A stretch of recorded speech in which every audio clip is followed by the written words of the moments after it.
I was grabbing a book out of my locker when some guy's shout startled me. "Hey everyone, the results are over here!" Oh, it's just the results of the Mind Buzz, our annual high school general knowledge competition. People, what's the rush? Don't we all know what it'll be like already? See, nothing's changed. That's my name, there, the first place of Willowmere High, as always. And of course, what came along with it were endless praises from everyone. "Way to go, Millie, you're our school superhero!" "Oh my gosh, you're amazing, I'm so jealous of you!"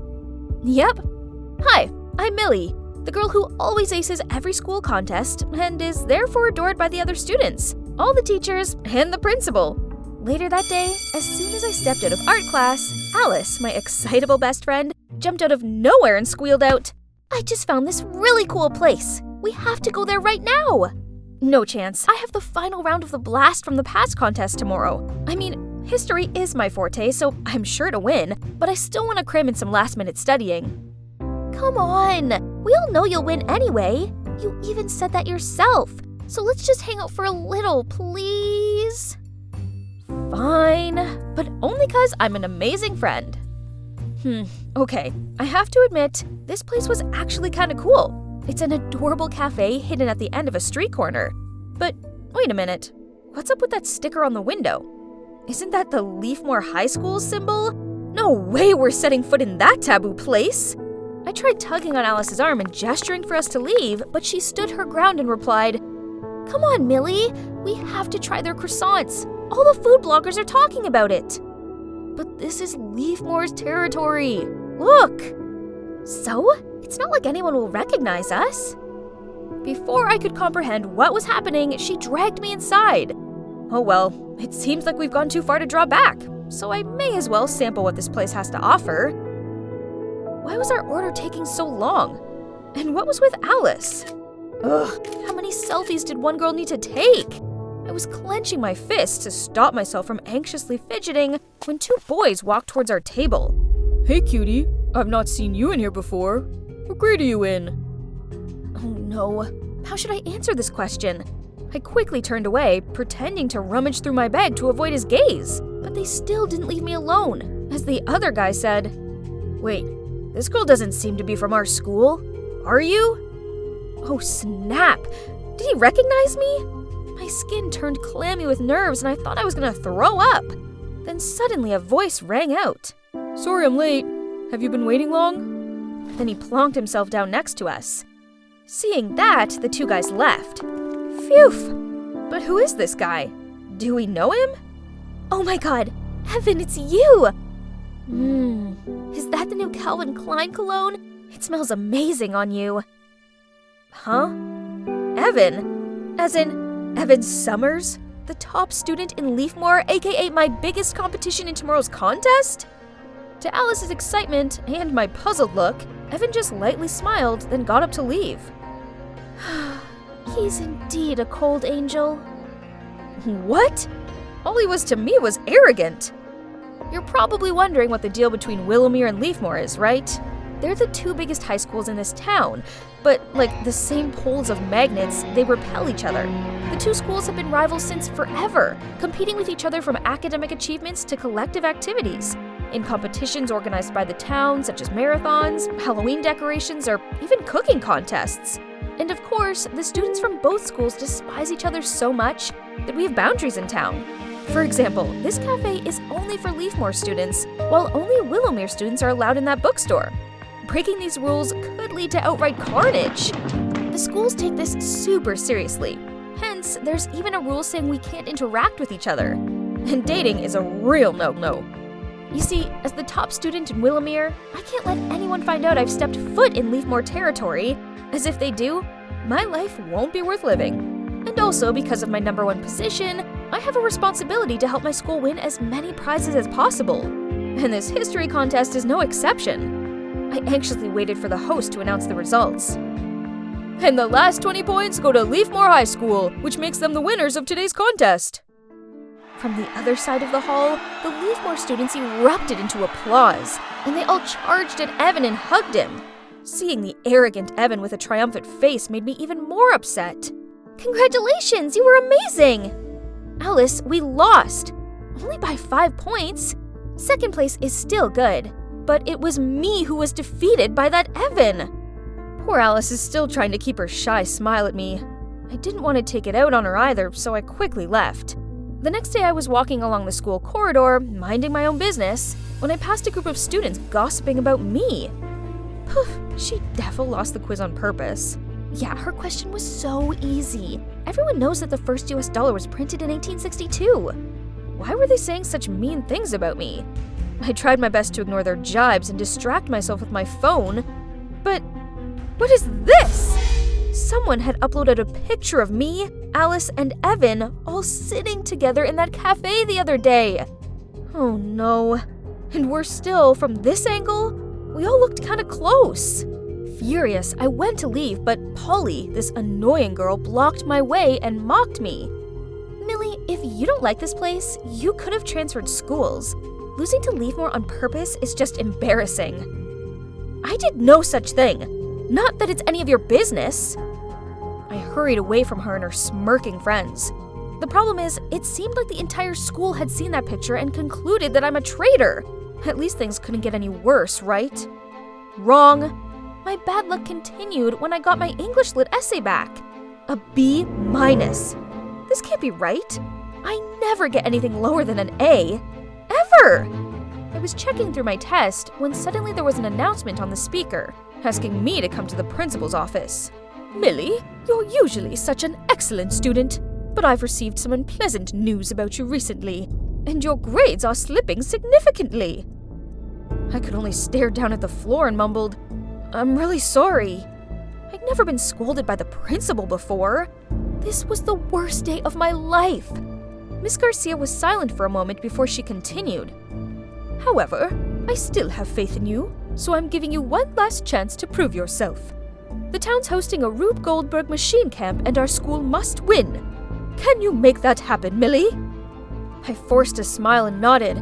No problem, ma'am. The first prize will be ours. Trust me. This is my chance to show everyone that I'm devoted to this school. However, there's one teensy tiny problem. Physics is not my forte. It's alright, I just gotta do my best, right? I spent the next 2 weeks planning, researching, and testing out ideas with my group. We finally managed to create the perfect Rube Goldberg machine. It includes 15 genius steps to complete the final task. We're surely gonna secure all these bonus points. Finally, the camp weekend arrived, and I was super stoked to show off my team's entry. Tomorrow will be it. I'll get Willowmere's name back on top again. Then suddenly, Miss Garcia tapped my shoulder and gestured me over to an empty corner and worriedly said, Leafmore's machine is highly praised by the judges. At this rate, they're most likely to win, and that'll mean humiliation for us. Don't worry, I'm trying my best. We'll add some extra magnets and springs. It's no use. The only way we'll win over Leafmore is if their entry encounters problems. She sighed, then turned to leave. Feeling deflated, I stared down at my feet. That's when I saw a pocket knife, with Miss Garcia's name printed on it, lying on the ground. I picked it up and called out, Miss, you dropped your knife! But Miss Garcia didn't stop walking or turn back, and just did a snipping gesture with her fingers. Could it be that Miss Garcia meant...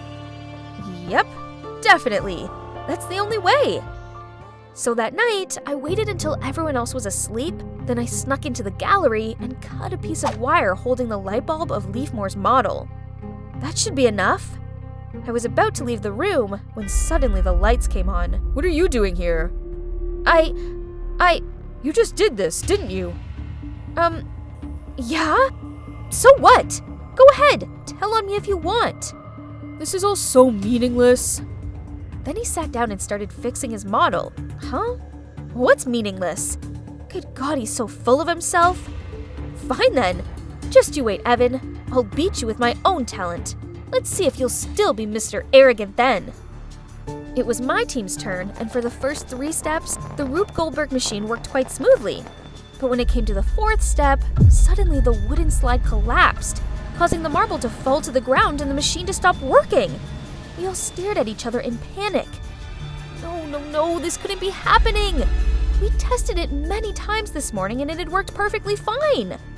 I rushed over to check what was wrong with the machine, but I struggled and couldn't find a way to fix it, when suddenly a voice said, "Let me see." I looked up.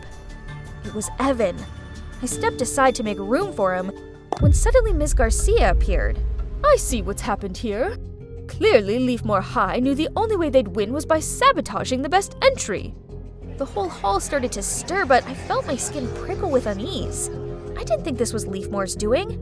Look at Evan. He didn't even bother telling the judges about last night's incident. Immediately after that, Leafmore's principal, Miss Harris, said, "Ms. Garcia, you can't go around accusing us without proof. Clearly, you're the one who feels the need for underhand tactics to win, not us." Then she held out her phone and circled the crowd so everyone could see. I gasped in shock. There on the screen was a picture of me standing next to Leafmore's model with a knife. Miss Harris continued, "Seeing as we managed to fix it in time, we decided not to mention anything else about it. But then you dared to accuse us." The crowd glared and tutted at me, and I longed for the floor to swallow me whole. I'd put blood, sweat, and tears into creating our model, and now people just thought I was a cheat. The worst part was they were right. I was one. The jury went off to discuss this. Then they announced their conclusion. Willowmere had been disqualified. Immediately, Mrs. Garcia piped in. "This is hardly fair. That was the action of one individual, not the whole group. I assure you that Millie is no longer on the team, so let my school continue to compete without her." I froze in shock. How could Miss Garcia do this to me? It had been all her idea, hadn't it? She'd given me the knife. The realization of what just happened hit me, and I fell to my knees and burst into tears. All that hard work and for nothing. Even Alice hugging me in comfort didn't release me from my gut-wrenching, sinking feeling. Then to my surprise, Evan said, "Mrs. Garcia, can you explain why I found this knife with your name engraved on it next to our model?" He raised the knife up for everyone to see. Oops, in all the stress of last night, I must have dropped it. Miss Garcia turned ghostly pale and everyone started to buzz about it. "I can't believe you colluded with your students to do this. You're no different from her. Last night Miss Harris instructed me to tamper with Willowmere's model, but I refused. As if we win, I wanted it to be fairly." The whole hall once again began to stir and gawped on amazed as Evan continued. "I'm so tired of the petty feud between our schools. It's so dumb and meaningless." The jury went off to discuss this further and came back with a new announcement. Both schools were disqualified. It's shameful. But, well, it's for the best. We really don't deserve to be here. Oh boy, that sure was eventful. The scandal between the two schools was hot gossip in the town for days. They even brought it up at the monthly town meeting. That's when the truth came out that Ms. Garcia and Ms. Harris had history. They were in the same year at school and were fiercely competitive against each other. So, years later, when both of them became principals of the two schools, began this whole feud war. In the end, both principals were forced to leave their positions. So, now what? Well, there aren't any dumb rules about where I can go anymore, which is good, because I actually really like it here. I've learned my lesson, and I'm never going to let anyone pressure me into cheating ever again. Peace has returned to school life, and it feels good. Oh, and as for Evan, I'm actually studying with him right now for our next Blast from the Past quiz. Only this time, I'm definitely going to beat him.